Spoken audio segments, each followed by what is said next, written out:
모든 지식이 같은 가치를 가지는 건 아니라는 사실 알고 계신가요? 정보에도 종류가 있어요.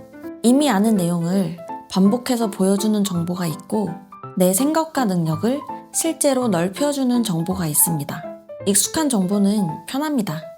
내 생각이 맞다는 확신을 주고 내가 어떤 사람인지 다시 확인하게 해주기도 해요.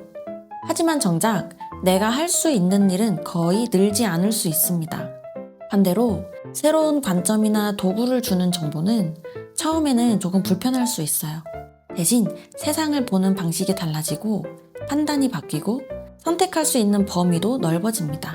성장하고 싶다면 이런 정보의 비중을 늘려야 합니다. 많은 사람이 몇 년 동안 비슷한 콘텐츠만 반복해서 봅니다.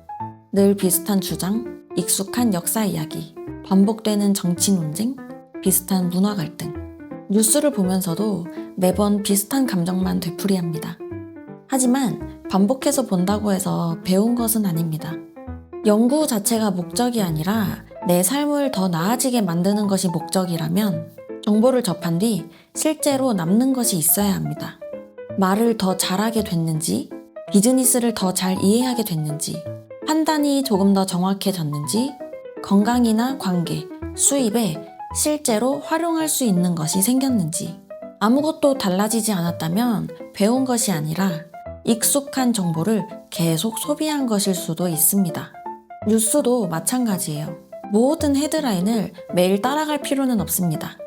어떤 나라들이 충돌하고 있다면 그 배경과 이해관계, 위험과 앞으로의 흐름은 알아둘 필요가 있지만 전체 구조를 어느 정도 이해했다면 매일 쏟아지는 자극적인 소식까지 전부 챙길 필요는 없습니다.